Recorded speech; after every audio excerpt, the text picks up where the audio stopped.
Good evening, everyone. I'm Riley King, and welcome to the Riley King Newscast, right here on the Riley King Network. Let's begin. First up, Rudy Giuliani, President Donald Trump's personal lawyer, subpoenaed by House committee. Documents sought as part of impeachment probe. Let's take a listen to the video.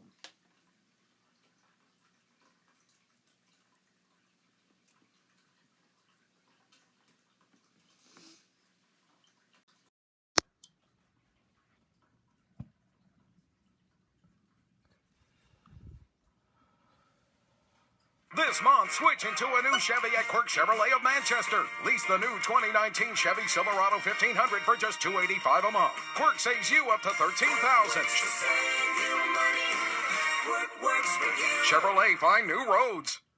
House Intelligence Committee Chairman Adam Schiff announced that the whistleblower who filed an anonymous complaint against President Trump will testify before Congress, quote, very soon. Representative Schiff stopped by this week with George Stephanopoulos to unveil the news. So when do you expect to hear from the whistleblower? Very soon. It will depend probably more on how quickly the Director of National Intelligence can complete the security clearance process for the whistleblower's lawyers, but we're ready to hear from the whistleblower as soon as that is done. The whistleblower's complaint suggests that President Trump improperly, quote, used the power of his office to get Ukraine to investigate political rival Joe Biden. The complaint also describes how White House officials locked down access to all records of Trump's call with the Ukrainian president. House Democrats formally launched an impeachment inquiry into President Trump last week. Okay, and there you go on that video and that report.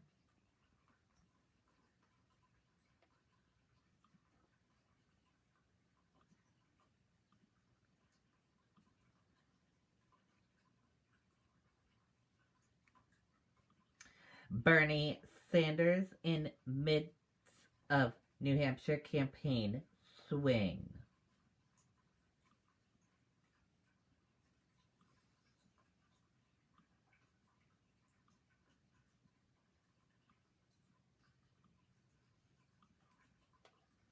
Sanders gives remarks as nursing home workers discuss unionizing.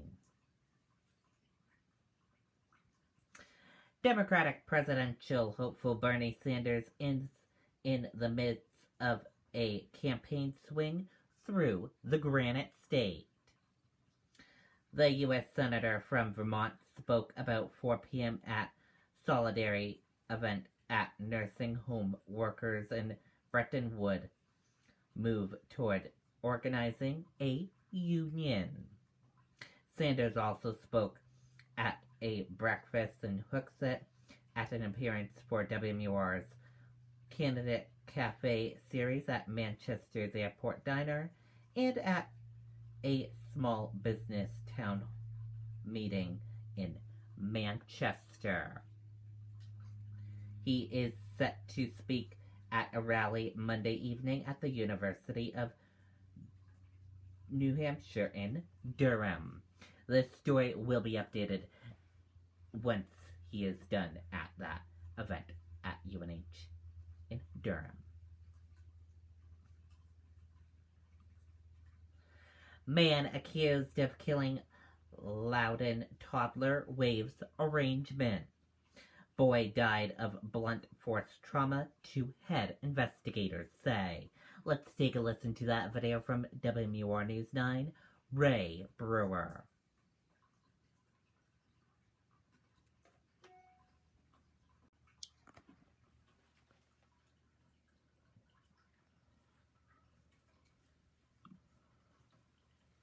Fall savings are here at Quirk Buick GMC in Manchester. Lease the new 2019 GMC Sierra 1500 Limited Double Cab for just $160 a month. Quirk saves you up to $13,300. GMC, we are professional grade. Sean, court documents revealing that the suspect has a criminal history dating back decades, the most recent charges involving burglary and drugs. Now, 39-year-old Douglas Barton of Loudon is charged with second-degree murder for allegedly killing the 23-month-old boy. Loudon police got a 911 phone call last Wednesday, and when police arrived, they found little Colton Emery dead. The autopsy revealing that Emery died from blunt force trauma to the head. The Attorney General's office says that Barton assaulted the toddler multiple times. Now, at this point, officials have not said anything about the relationship, if there was one, between Barton and the little boy. Barton is scheduled to be arraigned in Merrimack County Superior Court at 1 this afternoon. In the studio, Ray Brewer, WMUR News 9. Okay, and there you go on that video and that report.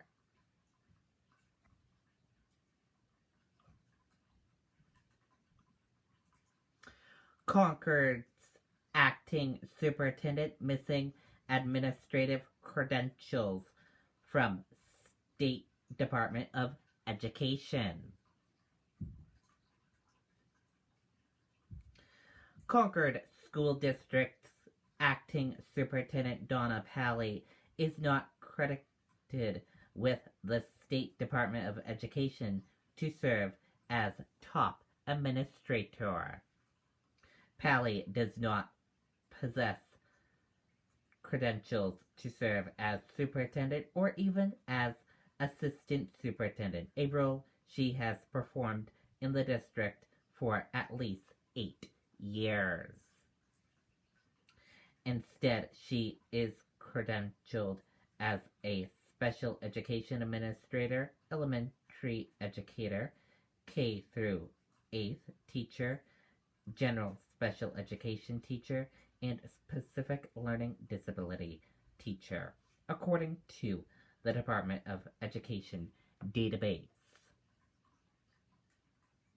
On Sunday, Concord School Board President Jennifer Patterson said Pally is working to address the situation. Pally was unavailable for comment on Sunday. Pally stepped into her role as assistant superintendent in the Concord School District 2011 after working in the district in various roles, including in special education, for more than 20 years. She is the winner of the 2018 Outstanding Service Award from the New Hampshire School Administration Association, NHSAA, according to the Monitor Archives. Patterson announced Pally would be stepping in as superintendent on Friday when she sent a message out to the Concord School District community saying that Superintendent Terry Forston was out on paid administrative leave. The move followed a report delivered to the school board Monday by an investigator hired to examine the district's response to complaints of inappropriate behavior by former teacher Howie Leung, who was arrested in April on rape charges. Although they would not comment on the board's decision to place Forston and Sika on leave, the news of Pally taking authority over the district was a surprise to at least 2 school board members.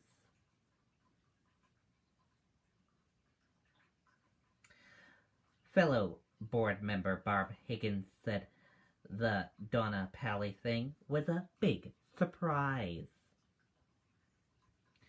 Patterson said Thursday the board was beginning to consider whether to discipline any staff members after it received the first portion of the 2-part report, which focuses on how staff responded to allegations of sexual misconduct brought forward by students.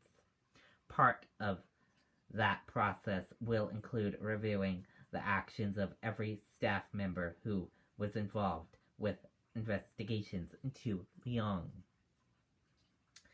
In an email to the Monitor, Patterson wrote on Saturday night that she included the information about Pally's new role in her message to the community because she felt it would be important to let residents know who would be taking over Forston's duties in her absence. Patterson on Sunday that Pally's status as acting superintendent is governed by district policy, which states that in the event of the absence of the superintendent, the assistant superintendent will resume the duties of the superintendent. In 2018, Pally earned $131,758 as assistant superintendent. And we will keep you updated on this story as it develops. Video: Salem firefighters free hawk that was trapped in screened in porch. Hawk quickly flies away after rescue. Let's take a listen to that video from WMUR News 9.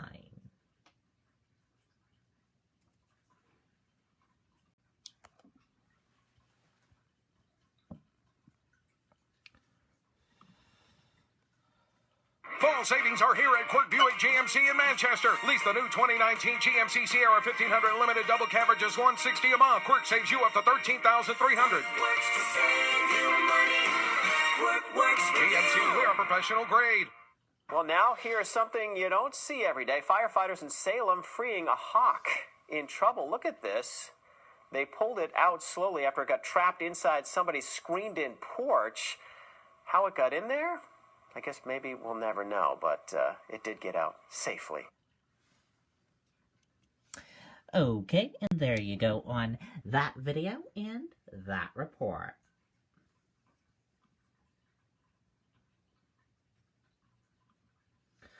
Old railroad tracks in Concord being used for public pedal train tours. Custom-made trains run on 1 and 2 miles of tracks. Let's take a listen to this video from WMUR News 9.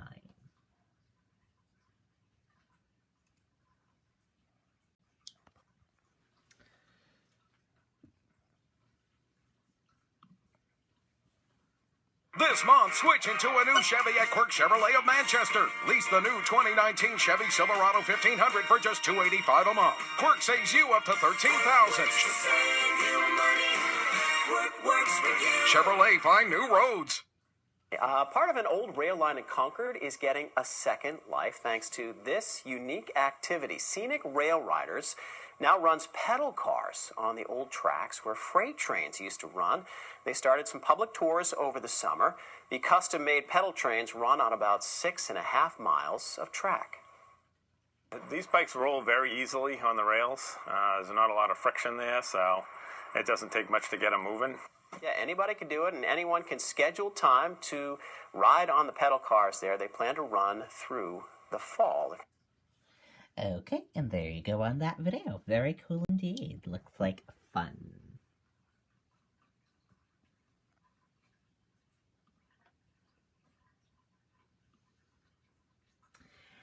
And let's take a look at your U.S. stock market and see how your U.S. stock market closed for this Monday evening. And here's a look at that U.S. stock market for all of you. Your Dow Jones Industrial Average closed in the green and went up. Your Nasdaq closed in the green and went up. S&P 500 closed in the green and went up. Gold closed flat. Oil closed flat. U.S. 10-year closed flat. Euro/USD closed flat. And VIX closed in the red and went down.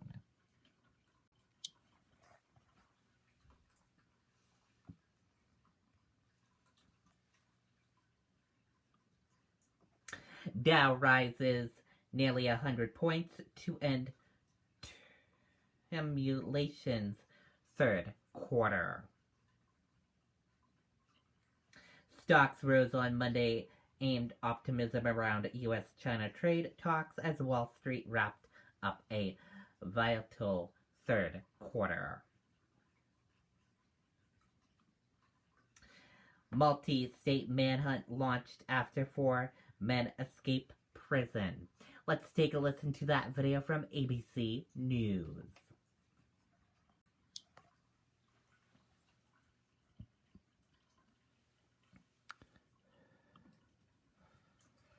Hunt for 4 men who broke out of an Ohio jail. They were considered very dangerous.